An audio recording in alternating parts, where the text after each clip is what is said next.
Hello, beer tubers, and welcome to another beer review with me, Peter, the Master of Hoppers, today joined by me, just Michael. Yeah. Yeah. And we're drinking a pretty cool collab between two very legendary, I would say, Lambic producers. Yeah. This is a collab between Fonteinen and De Kam, and this is their Geuze. So many years ago, there was a couple of beers released from Fonteinen and De Kam, very famous, Millennium Geuze and the paper label Geuze. Is it 2000 Geuze or is it 98? I can't remember. It's one of the two. Very hype stuff. Some of the highest rated Geuze in the world. So never tried them. You've never tried them. They're not easy to come by. But I've heard from people. It really varies from bottle to bottle, especially like with Millennium Geuze right now. Some are still amazing, but some are also starting to come down because they're also getting quite old.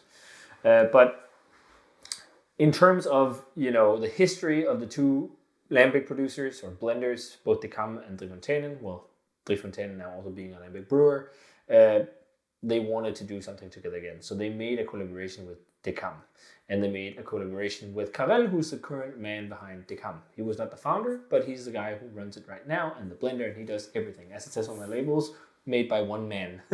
Go check out his Facebook. It's amazing. Check out his videos and go to his Brewery. It's such an experience. I've been twice, and he's such a nice guy. Shares so much love and passion for what he does. Yeah. So they came together to produce this Geuze, and I got some. There's detailed info on the bottle, but it's in Dutch, so we don't understand that if you peel the label back. But this contains. So the special thing is like he's learned a lot of making. Karel has learned a lot about lambic making or lambic blending from Amand, from Fonteinen, who unfortunately passed away a couple of years ago. And a lot of what he's been taught from him, he's tried to use in his blending skills. And this specific blend of Geuze here is a blend of Amand Gaston, so house brewed lambic, at Fonteinen that contains some lambic that Karel and Amand brewed together in 2018 on the 16th of December. And then the rest of the blend is lambic that's brewed with Karel and the current team, Michael, mainly I guess from Fonteinen, brewed together, and then also blended together. And it's also been aged in both Fonteinen's location in Lot, where we've been, and also at De Kam. So all the lambic from all these places have been blended together, and some of the cask has also been 4 years old, so it's been both young and old casks, and then they blended it together for this special anniversary or limited edition Geuze that was bottled on Amand's birthday in 2022 on October 26th. So when we were at Fonteinen, they actually told us about this, and it was like a bit of a secret. We couldn't tell anyone. And then we were at De Kam, and we told Karel. It's like, what? They told you? Which was a bit funny. But then fast forward a few months, or maybe almost half a year, and then they talked about the release of this. So maybe that's why it was okay to tell us. Yeah. But then it came out, and they actually did a big sale online where you could buy a whole case. So you could age this for yourself in your cellar and see how it will develop over time, and maybe try and save some as long as like Millennium Geuze. So I got a case because I wanted to age this and try some fresh. So this is the first time popping a bottle. I'm really looking forward to it. I love Geuze. I think it's amazing. Amazing. It's probably my favorite type of lambic. Me too. Because all the fruits and everything is also really nice, but good Geuze is just amazing. So that's about it. It says the average age of the blend is 23 months. So it's just combining all the averages of barrels. So really aggressive pop on this one. It was like champagne. It's really intense and poured out quite hazy. Looks nice. I think the haze is maybe due to the tremendous force as well when you pop the bottle. Perhaps. The CO2. It looks highly carved, but it didn't like gush or anything. No. Which was nice. It just looks like apricot juice or something. Yeah, it does. With a white head. Let's check out the aroma.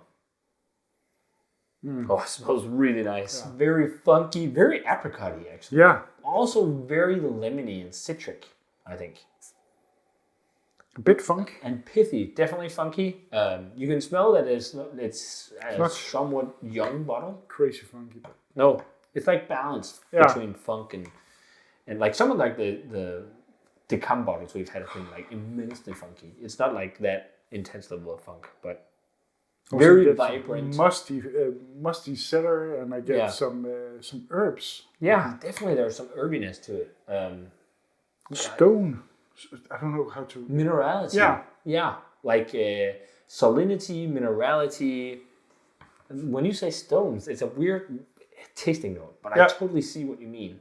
Like limestone or like maybe limestone, but like it like has a like wet this, stone. Yeah, it's a good way to describe. It's a minerality. Yeah, really. it is. But then lots of apricot, like juicy apricot, and then like citrus pith, maybe even like grapefruit or something. But a lot of the citrus to me as well. It smells like really nice Geuze, but it also smells like Geuze that will It also really has some hold up sweet well. oranges. Yeah. It smells really good. Yeah. Should we give it a taste? Yes, cheers. Cheers. Also ABV 7.3%.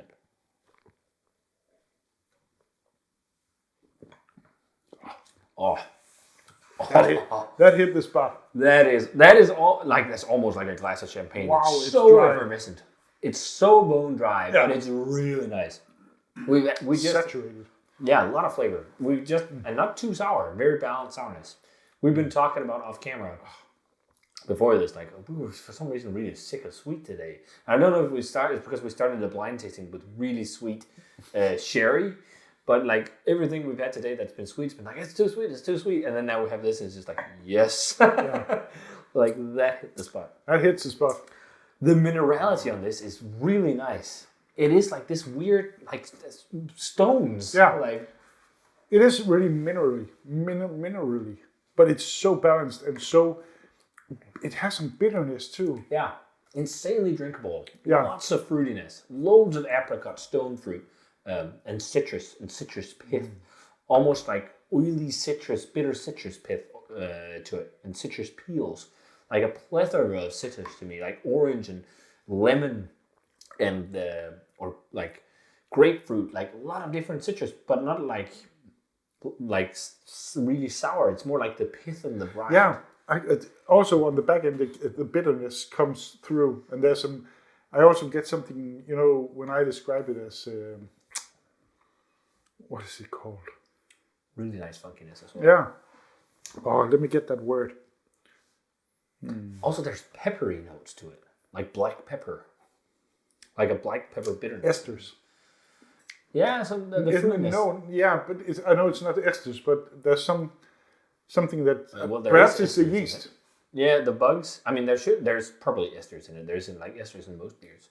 But Yeah, there is, but that's what I also associate, like the apricot kind of flavors could be. Something from a triple, a triple dose. Yeah. Yeah. I can see with the fruitiness, like a stewed fruitiness or something. Yeah, something like that. Or, yeah, stewed apricots or something like that. Yeah. And balanced funkiness. It's funky, but it's not like heavy, musty funky. Mm-hmm. And it's oaky and it's woody. And it's got like a little bit of a creamy woodiness. There's some saltiness about it too. Yeah. But it's not like really heavy unaged flavor. And that's of course because we're cracking a bottle that's really young. But I think it's great that they sold this in 6-packs. But because you can taste that this is really well blended Geuze, and this will just age really well. I could have used a little more sourness. Just a little bit. I like it when it's like this. It is nice, but for me, over time it can get a little bit more sour. There's still some things. But there's no balsamic. No, That's there's no vinegar. There's no. It's just pure like elegant slight sourness paired with the funk in one. Yeah. And a more easygoing funk, like it is there. It's that like slightly, as you said, like musty kind of thing, but it's not like really intense.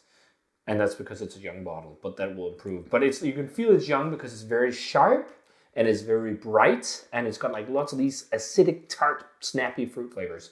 And I think with age, it will mellow and intertwine more with both the minerality, the acidity, and the barrels and everything. And you'll get that oxidative character. It'll start to be more like slightly sherry-like. And I think this has insane aging potential, actually.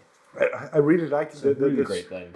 I say spiciness, but the herbs, there's some fresh green herbs on the front. When you get it in your mouth, it's just there's some spicy herbs to it. Yeah, I can't even completely figure out what it is, but maybe like a sage, salvia, or something like that. Yeah, it's not rosemary or oregano or something. Like sage is a bit more easygoing than those. It's umami-like.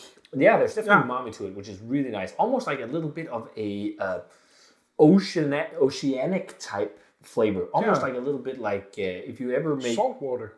Yeah, I'm thinking more like if you make ramen, kombu seaweed has a specific like salinity ocean type flavor. There's almost like a little bit of that to it. I think I'm going to go rating-wise 96. Yeah, 96. I think it's right for me. I really like it. I really like that it's so detailed. That it has really... There's so many layers. There's a lot of things going on. I'm going to go a little bit lower just because thinking back to something like the pension blend we had or some of the aged golden blend I've had in recent times that I've really enjoyed. I think like it's not exactly up to those levels, but I think it's because the bottle is really young. So I think it's definitely it'll be even better with more age. But I think for me like 94, 95 as well. Like it's like early world class for me, or just below. But you can taste that this will be world class plus for sure with time in the bottle. Yeah. Thanks for sharing, Peter. That was nice. Really nice. Awesome to try this one. So, if you guys had a chance to try the Fonteinen and the Geuze, they're a collaboration blend to celebrate the two breweries. Let us know what you thought of the blend. And a massive shout out to the and Fonteinen for coming together and making a collab again all these years after, which is awesome because Lambic brewers don't often make collabs. So it was really cool. So if you guys had this one, let us know what you thought of it. As always, comment, subscribe, check out the Facebook fan page, and Twitter, and Instagram. Give the video a thumbs up if you enjoyed it, and ring the bell for future notifications about videos. And we're going to say cheers and delicious Geuze, and see you guys in another beer review.